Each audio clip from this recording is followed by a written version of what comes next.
Hey, how's it going, everybody? Sarasota, Tim. Parking ticket is still good till midnight, but I doubt I'm going to be back up there parking. Parkway here in Sevierville and Pigeon Forge is, well, it's not too bad right here. I'm at the T-Mobile store. Yes, I got the iPhone 17 on my brain. I didn't want to buy it. I'm not going to buy it until I get home because it's not going to cost me anything.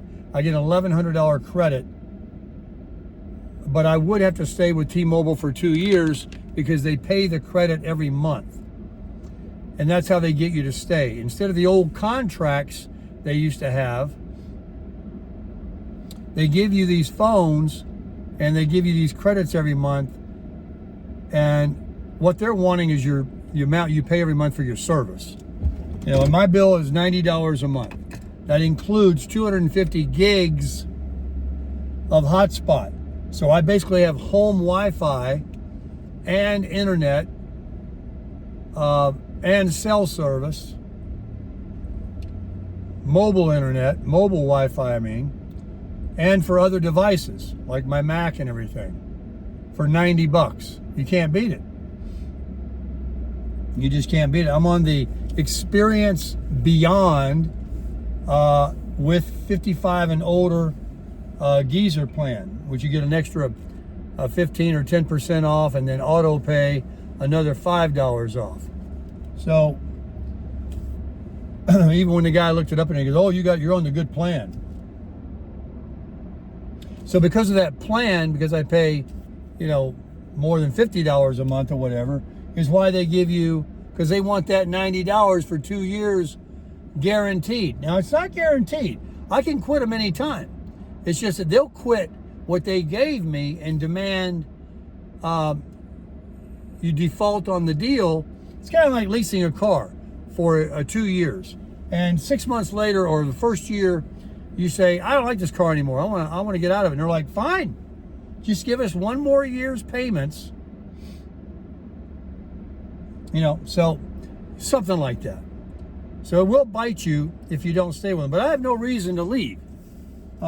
If I thought I did, or it was kind of something I was concerned about, I'd just simply buy the phone, sell mine, or trade it in at Apple, and just activate it and continue paying them what I pay every month. The only problem is I'd have to spend about $600 to buy this 17 Pro. Or just keep doing what I'm doing and get a phone for free. It's a no-brainer. So that's what I'm going to do when I get home. I went there to see what the promotion was, and I hope to see it in my hand. They don't even have any.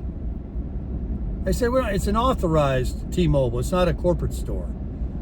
I said, "What's the difference between a corporate and an authorized?" I already know. They're just the chumps, and the corporate has all the wheelbase, to make decisions, to refund money, to make cancellations, to do everything. These guys are just like a subsidiary to make a few bucks. It's just like FedEx. Did you know FedEx is not FedEx? FedEx is a bunch of individuals that bought routes.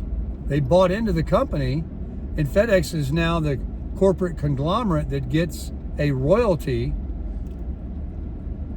every month fee. And you get to go under the name of FedEx. Well, these guys get to go under the name of T-Mobile. And they get to make their own coinage. But it's all good. They do the same promotion. It's not a big deal. Hey, look, here's Whistle Express. I can go in here. I didn't know that. Next time I'm at Walmart right here, which is right next door, I can fly in here. Not have to go to mine down there. So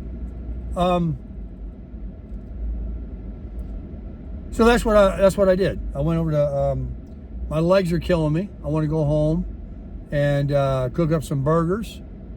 And it's sunny. There's a few clouds around. It could rain. And, you know, even though I say it's hot, you got to remember, this ain't Florida, baby.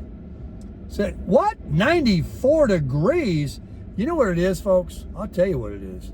It felt awesome when I was outside talking on my phone a minute ago when I left the T-Mobile. This is just like out west. 100 degrees out there was fine. It really was. Without humidity. There's something about that humidity in Florida. I had to take the phone off the windshield because the screen will get dark, overheat. That's a problem with the iPhones. But I put the phone in my hand. It's a very small phone, the regular one. They got all this contraption screwed on the back of it so you don't put it in your pocket and steal it. So, and that contraption was really heavy, so you couldn't really feel the weight of it or hold it from the back. You had to turn it screen side down in your hand. And, you know, they even admitted, oh, well, yeah, you can't really get a good feel of it. I'm like, no, you can't. But I put my phone up next to it. It's definitely smaller. And I think I'm all done with the big phones. I think I'm going to go with that smaller one. But it's definitely going to be the Pro version, baby. I did try out the feature, because they all are on in there, of where you can see yourself in a little square and video, dual capture. And you can also video with the phone straight up and down in portrait, and it will come out in landscape for YouTube. So it's just a lot easier way to hold the phone. It's going to be a smaller phone. It's a better phone, a new chip, and 120 hertz for the, you know, flipping it around and stuff and all that other boring stuff that I know you're not interested in. But I am. I got to go into Walmart and pick up something. I don't even know why I'm here. I'm going to get something. No, I can't pass them. Crush it.